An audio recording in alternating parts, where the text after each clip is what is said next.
Vamos a continuar nuestra serie de fundamentos del Evangelio y vamos a abrir nuestras Biblias en el libro de Lucas, en el capítulo 24. Libro de Lucas en el capítulo 24.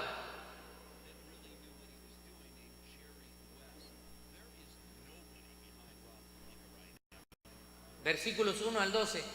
Es el momento también donde los niños pueden salir.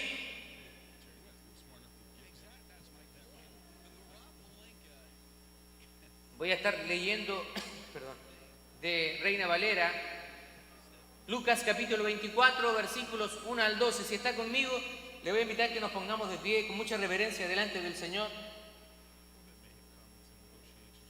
Dice así el texto sagrado: el primer día de la semana, muy de mañana, vinieron al sepulcro trayendo las especies aromáticas que habían preparado y algunas otras mujeres con ellas. Y hallaron removida la piedra del sepulcro. Y entrando, no hallaron el cuerpo del Señor Jesús. Aconteció que estando ellas perplejas con esto, he aquí, se pararon junto a ellas dos varones con vestiduras resplandecientes. Están hablando de ángeles. Y como tuvieron temor y bajaron el rostro a tierra, les dijeron: ¿por qué ustedes están buscando entre los muertos al que vive? No está aquí, sino que ha resucitado. Acuérdense de lo que les habló cuando aún estaba en Galilea y les dijo: es necesario que el Hijo del Hombre sea entregado en manos de pecadores y que sea crucificado y resucite al tercer día. Entonces ellas se acordaron de sus palabras y volviendo del sepulcro dieron nuevas de todas estas cosas a los 11 y a los demás. Eran María Magdalena y Juana, María, madre de Jacobo, y las demás con ellas, quienes dijeron estas cosas a los apóstoles. Mas a ellos les parecían locura las palabras de ellas. ¿Se da cuenta? Jesús les había hablado y los discípulos no están creyendo. Estas mujeres están locas. Jesús está muerto, siendo que Jesús les había hablado.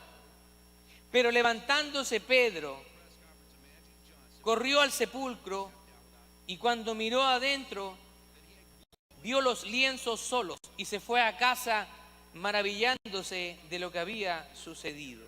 Tome asiento.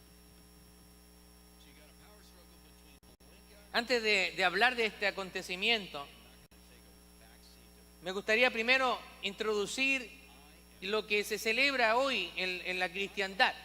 El domingo es el día que celebramos lo que se denomina la Pascua de Resurrección. Ahora, de acuerdo al nuevo diccionario ilustrado de la Biblia, la palabra Pascua viene de un vocablo hebreo que es Pesaj, que literalmente significa pasar por alto o pasar por encima y figuradamente preservar y mostrar misericordia. Esto viene de una celebración en recordatorio de lo que Dios hizo por el pueblo de Israel en Egipto. La noche antes de salir de Egipto, los israelitas, según órdenes que Dios les había dado, sacrificaron un cordero y lo debían comer con toda la familia. Y con la sangre debían pintar los dinteles de las casas. Dios había estado trayendo plagas a Egipto y a través de esas plagas estaba dando un poderoso mensaje en contra de cada uno de los dioses egipcios.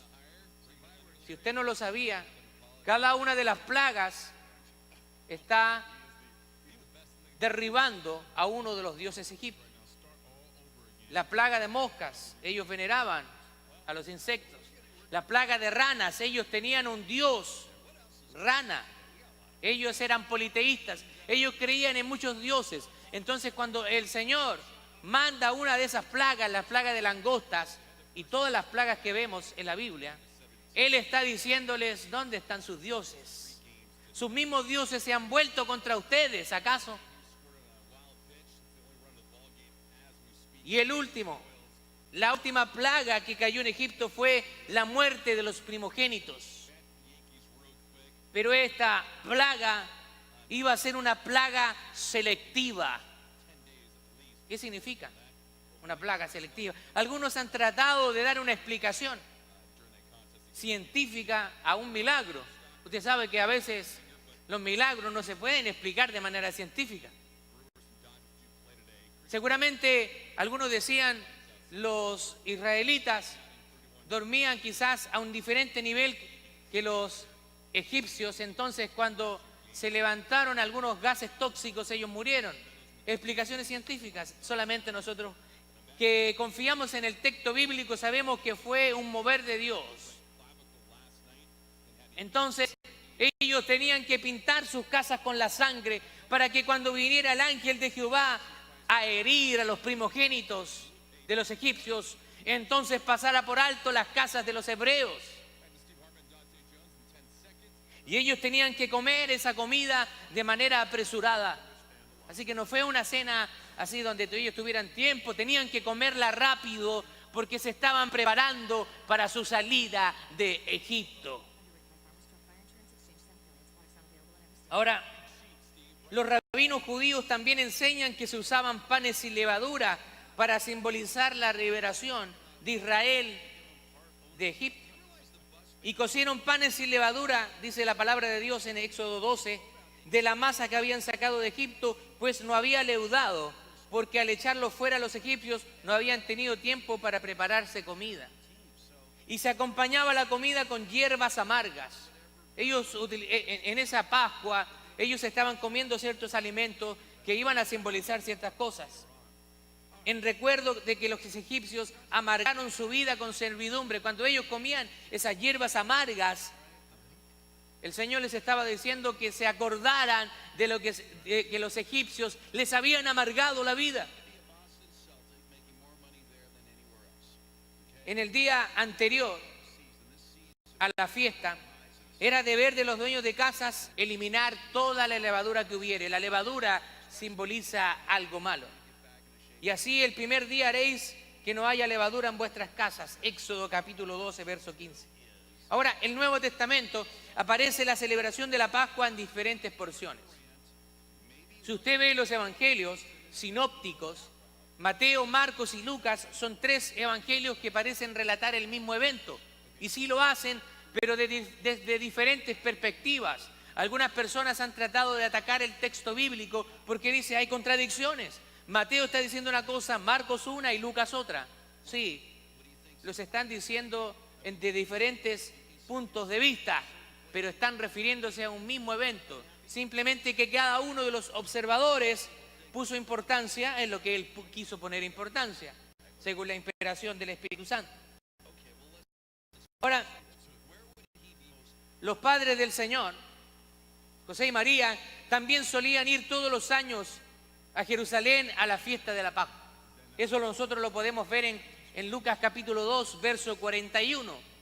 Y Jesús también, recuerde que él, humanamente, él fue criado como un judío. Así que él respetaba las costumbres y él también hizo lo mismo, según lo que vemos en Mateo capítulo 26, verso 2. Ahora, cuando ocurrieron los eventos donde Jesús fue apresado y fue crucificado, eran los días de la festividad de la Pascua. El pueblo se estaba preparando para celebrar la Pascua. Él había ordenado, Jesús, que los discípulos hicieran preparativos para comer la Pascua. Y fue la última con sus discípulos antes de ser entregado. De hecho, en Lucas capítulo 22, versos 1 al 20, se nos habla acerca de la última cena, desde donde se instituyó lo que nosotros hoy celebramos como la cena del Señor. Era la última cena. Pero parece ser que los discípulos no habían entendido que esa Pascua iba a ser una Pascua diferente. Iba a ser una Pascua que iba a marcar tanto el destino de Israel como el destino de toda la humanidad. Porque esa Pascua iba a ser sacrificado el Cordero de Dios, que no tiene mancha, que no tiene pecado, un Cordero perfecto, como la ley lo establecía, un Cordero de un año, nuevecito, que no tuviera defecto. Jesucristo es el Cordero de Dios, quien fue entregado en sacrificio por nuestros pecados, y era el único que podía cumplirlo. El único que podía hacer ese sacrificio, porque Él es perfecto. En Jesús no hay pecado. Jesús es 100% hombre y 100% Dios. En su humanidad, Jesús no hizo pecado. Para nosotros hay un simbolismo en el Nuevo Testamento con respecto a esto. Jesús es el Cordero de Dios y Él ofreció su cuerpo en la cruz para nuestra redención, para nuestra liberación. Ahora nosotros podemos ver de que la Biblia es la palabra de Dios. Aunque muchos han tratado de atacar el texto bíblico, esos son escritos, ese libro lo escribió un hombre. Ya partieron mal porque no fue uno, fueron alrededor de 40 hombres. Pero fueron inspirados por Dios, de diferentes clases sociales, en diferentes tiempos, durante alrededor de 1500 a 1600 años. Y toda la Biblia tiene una unidad perfecta y tiene un propósito: la salvación y la redención del hombre. Desde Génesis capítulo 3, verso 15, lo que conocemos como el protoevangelio, Dios, en el momento de la caída del hombre, ya estaba prometiendo un Salvador, que iba a restaurar esa relación que Adán y Eva habían roto. Ahora Pablo dijo en 1 Corintios capítulo 5, verso 7, limpiaos pues de la vieja levadura para que seáis nueva masa, sin levadura como sois, porque nuestra Pascua, que es Cristo, ya fue sacrificada por nosotros. ¿Sabe qué? El texto bíblico es muy interesante, porque el texto bíblico, si hubiera sido un escrito que nos quisiera engañar, usted sabía que el testimonio de una mujer antes no tenía validez. Así que si alguien hubiera querido engañarnos a través del texto bíblico, no habría puesto a testigos a las mujeres. No se sienta denigrada con esto, pero era una realidad en esa cultura. Dios nos ha hecho a imagen y semejanza, mujer y hombre nos creó. Tenemos el mismo valor frente al Señor. El Señor no hace excepción de personas. Pero en esa cultura, las mujeres, el testimonio de la mujer no tenía validez. Así que las mujeres dijeran que había resucitado y que quedara escrito, cualquiera podía tomar ese texto y decir, esto es un testimonio de una mujer. Ya no lo vamos a creer solo por el hecho que fue una mujer quien lo vio. Pero Dios, a través de Jesucristo, Él estaba cambiando esquemas. Él estaba cambiando la manera de pensar de ellos. La levadura acá es presentada como el sistema antiguo cuando Pablo está hablando. Había un sistema antiguo para llegar a Dios. Había un sistema de sacrificios, costumbres. Pero Dios ahora estaba cambiando ese sistema de sacrificios y proveyendo un sacrificio perpetuo y perfecto a través de la persona de Jesús. Ya no se iba a requerir sacerdotes, porque ya el sumo sacerdote, que es Jesús, Él vino a ofrecerse a sí mismo una vez y para siempre por nuestros pecados.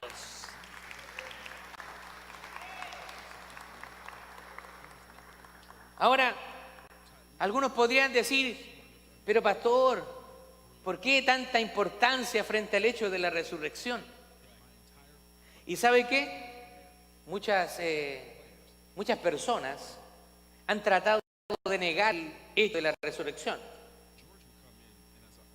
Y tiene una razón para ello. Está el hecho de la resurrección de Jesús. Es uno de los eventos de la historia antigua más testificados y documentados.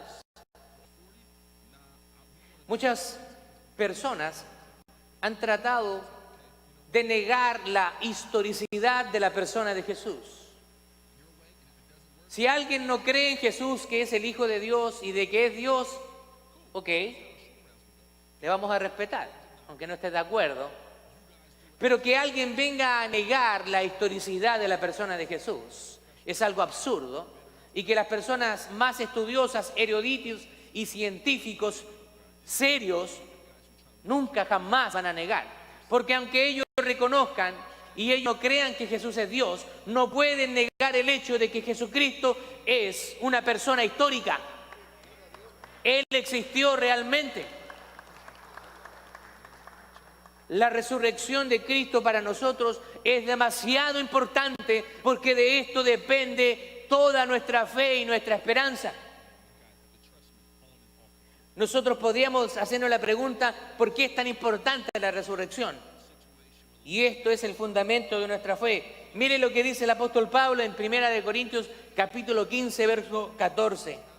Y si Cristo no resucitó, vana entonces en nuestra predicación, y vana también en nuestra fe.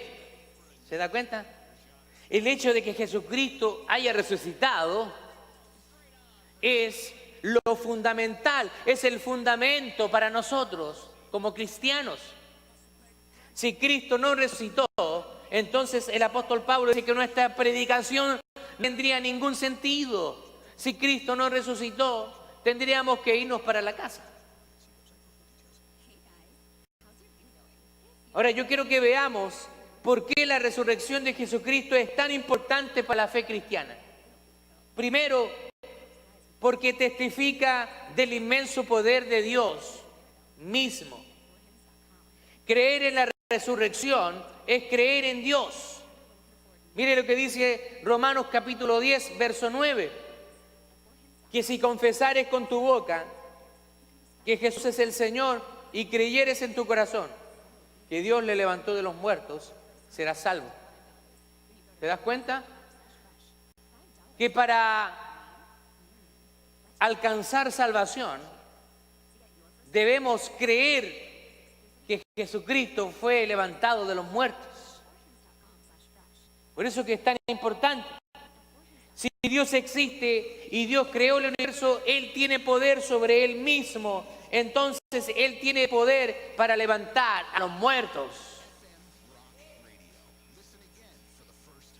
Si Dios no tuviera ese poder, entonces Dios no sería digno de nuestra confianza y de nuestra adoración, porque su poder estaría limitado. Pero sabemos que Él es todopoderoso. Esa palabra de sus características divinas significa que no hay nada imposible para Él. Él puede hacer cualquier cosa, porque Él es Dios. El que creó la vida también puede resucitar después de la muerte. Y solo Él puede quitar el aguijón, que es la muerte y la victoria sobre la tumba. Al resucitar Jesús de la tumba, Dios nos recuerda su absoluta soberanía sobre la vida y sobre la muerte. Recuerde las palabras de Jesús, cuando Él dijo, yo soy la resurrección y la vida, y el que cree en mí, aunque esté muerto, vivirá. Gloria a Dios.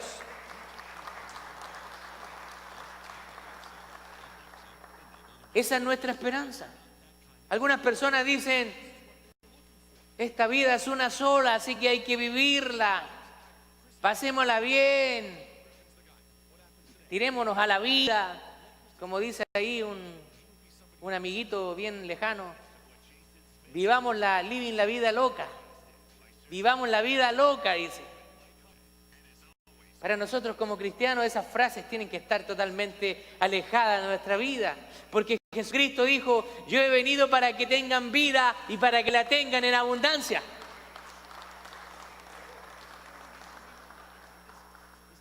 ¿Qué significa tener una vida en abundancia? Significa que vamos a gozar de riquezas, de salud perfecta. ¿Será eso lo que significa vivir una vida abundante? ¿No? Vivir una vida abundante significa vivir una vida feliz en Cristo Jesús. Aunque no todo vaya bien muchas veces. Es inevitable referirme a lo que sucedió el día de ayer. Perdimos un hermano en Cristo, un adorador. Nuestro hermano Julio Melgar pasó a la presencia del Señor. Podíamos verle cómo su salud se fue degradando y algunas personas irresponsablemente le decían: Dios te va a sanar. Alguien dijo por ahí: no aceptamos un no como respuesta. ¿Acaso nosotros podemos dirigir la mente de Dios? ¿Podemos dirigir los preceptos de Dios? Fue en el tiempo del Señor. Hay una familia que está sufriendo. Y nosotros debemos orar por la familia Melgar. Debemos orar por su esposa, por sus hijos y tomar ese dolor que uno de nosotros ya partió a la presencia del Señor. Es doloroso. Un gran cantante, un gran adorador. Pero también tenemos que gozarnos que Él ahora está mejor. Él ahora no tiene sufrimiento. La resurrección de Jesucristo también es importante porque valida quién Jesús dijo ser. Jesús afirmó ser el Hijo de Dios y el Mesías de Israel.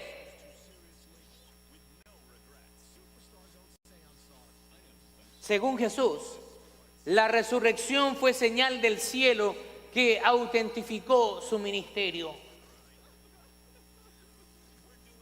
Mateo capítulo 6, verso 1 al 4, la resurrección de Jesucristo es atestiguada por cientos de testigos oculares.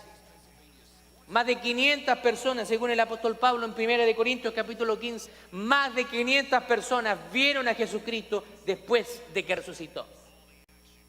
Y esto provee una prueba irrefutable de que Él es el Hijo de Dios y el Salvador del mundo.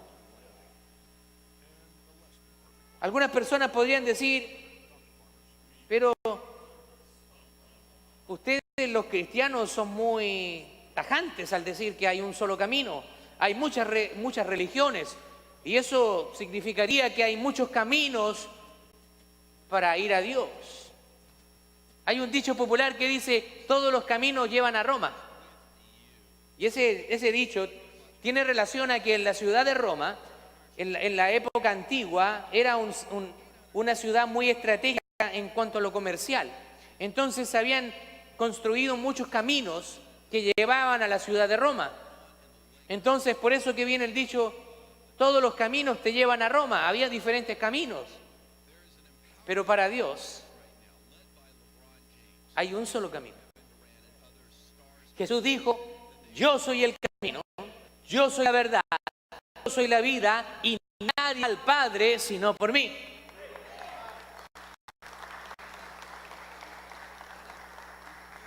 Así que lamento para algunos que quizás se sientan ofendidos, pero no hay otro mediador. No hay una Virgen María como mediadora, aunque creemos que María, siendo la madre terrenal de Jesús, una mujer piadosa, está disfrutando de la eternidad de Dios, pero ella ya no puede interceder por nosotros. Ella no puede hacerlo porque ella es de carne y hueso, fue corruptible, murió. Ya no hay un Joseph Smith, ya no hay un Mahoma, ya no hay un Buda. Todos los profetas de religiones diferentes al cristianismo murieron. Incluso el propio Buda mostró mucha incertidumbre hasta antes de morir y al final no sabían qué creían. Mahoma, el fundador de la religión musulmana, que muchas veces ha atacado a la Biblia, pero para que usted sepa, el Corán fue escrito 700 años después de Cristo. Así que yo prefiero tener escritos que sean más cercanos a la fecha original. Todos los profetas que han venido y han levantado otras religiones están muertos en la tumba. Pero allá en Israel hay una tumba vacía. Gloria a Dios.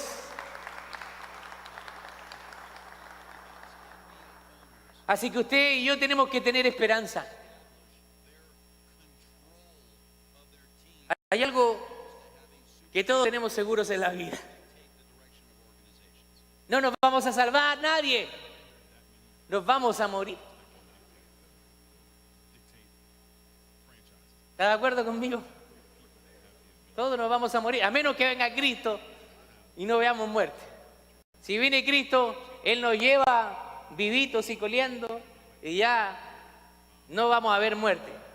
Pero si Cristo no viene antes, todos vamos a morir. Vamos a tener que ver el sepulcro.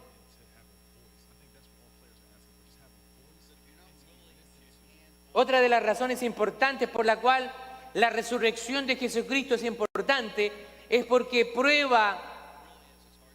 es prueba de su carácter sin pecado y su naturaleza divina. Las Escrituras decían que el Santo de Dios nunca vería corrupción. Salmo capítulo 16, verso 10. El Santo de Dios jamás verá corrupción. Y Jesús nunca vio corrupción, ni siquiera después de su muerte. Fue sobre la base de la resurrección de Cristo que Pablo predicó. Por medio de Él se nos anuncia el perdón de los pecados.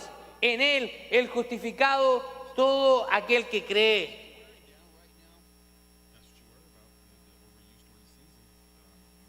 ¿Sabe qué? Es un momento de celebración. Nosotros tenemos que tener un ánimo de estar celebrando a Cristo. Todas las iglesias cristianas, muchas alrededor de todo el mundo, están celebrando este día glorioso. La resurrección de Jesucristo. Jesús, según Pablo en 1 Corintios capítulo 20, es la primicia de los que han dormido. En otras palabras, Jesús abrió el camino en la vida después de la muerte.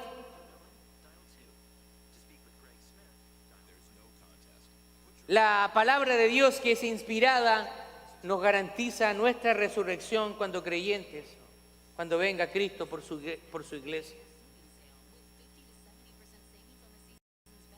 Hay muchos pasajes que atestiguan. 1 Corintios capítulo 15, verso 55, dice: ¿dónde está, oh muerte, tu aguijón? ¿Dónde está, sepulcro, tu victoria? La importancia de la resurrección de Cristo tiene impacto en nuestro servicio al Señor ahora. Pablo termina su discurso sobre la resurrección con estas palabras en 1 Corintios capítulo 15, verso 58. Así que, hermanos míos, ustedes tienen que estar firmes, constantes, creciéndose en la obra del Señor siempre, sabiendo que su trabajo en el Señor no es en vano.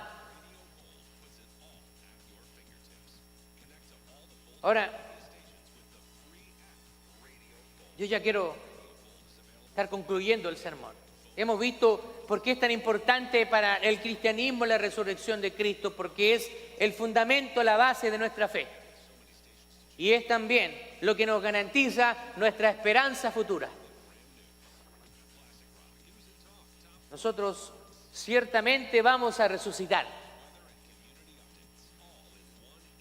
Puesto que sabemos que seremos resucitados a una vida nueva, podemos sufrir persecución, podemos sufrir peligros por amor a Cristo, tal cual Él lo padeció. Jesucristo dijo, si hacen esto con el árbol verde, ¿cuánto más lo harán con nosotros? A veces usted piensa que usted ha sufrido demasiado en la vida. Déjeme decirle que ninguna de las cosas que nosotros podamos sufrir se compara al sufrimiento que tuvo Cristo en la cruz. Si usted pudiera leer los escritos históricos acerca de cómo era una crucifixión en el mundo antiguo, usted se va a dar cuenta que era un acto horrible, un acto de tortura, porque antes de que la persona fuera crucificada, era azotado.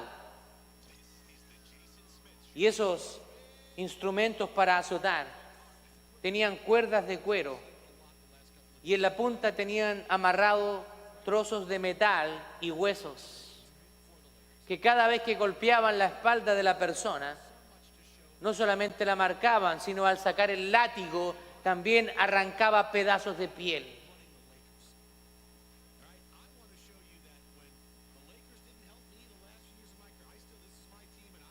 La resurrección es una victoria triunfante y gloriosa para cada creyente. Jesucristo, quien murió, fue resucitado, fue sepultado y resucitó al tercer día.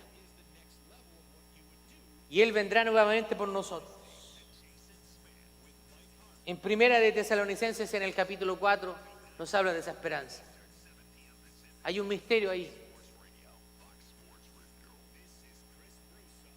Dice Pablo y habla a las iglesias, no quiero que ustedes se estén tristes, porque ¿sabe qué? Los primeros cristianos se entristecían cuando alguien moría. No quiero que ustedes tengan tristeza como aquellos que no tienen esperanza. Y la revelación de Dios hacia Él le dice, porque los muertos en Cristo resucitarán primero. Luego nosotros los que vivimos seremos transformados para recibir al Señor en las nubes y así estar siempre con el Señor. Así que nosotros tenemos que experimentar esa esperanza.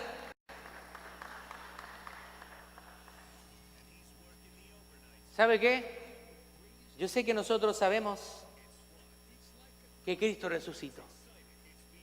Yo sé que nosotros sabemos que es nuestra esperanza. Y yo sé que muchos creemos que vamos a encontrarnos en el cielo con aquellos seres amados que han muerto en el Señor. Nos vamos a encontrar con ellos nuevamente. Pero quiero dejarle una última reflexión. Lo sabemos, pero muchas veces vivimos como si no nos importara. Porque nos afanamos en las cosas de este mundo. Estamos afanados en las cosas de este mundo. Y como les decía yo el miércoles en el estudio bíblico, nos afanamos en cosas que van a perecer. Ropa, cosas materiales, carro, casa, cosas que van a perecer. Hay solamente dos cosas que son eternas. Dice la palabra del Señor, es para siempre. Y nuestro espíritu y nuestra alma es eterna. Nuestro espíritu y nuestra alma es eterna. Así que vivamos enfocándonos en las cosas eternas, no en lo que perece. Si podemos lograr cosas en esta vida, gloria a Dios. Si tienes la posibilidad de obtener cosas materiales, tener un buen pasar, gloria a Dios. Si eres promovido en tu trabajo, si lograste una carrera universitaria, si fuiste promovido en tu trabajo, te dieron un premio, un reconocimiento, gloria a Dios. Pero recuerda enfocarte en las cosas que tienen validez eterna. Cuando nosotros entendemos realmente eso, entonces vamos a poder disfrutar todo lo demás. Vas a poder disfrutar de tu carro, de tu casa, de tu familia, de un título universitario, porque vas a entender realmente que todo eso no tendría sentido si tienes una vida sin Cristo.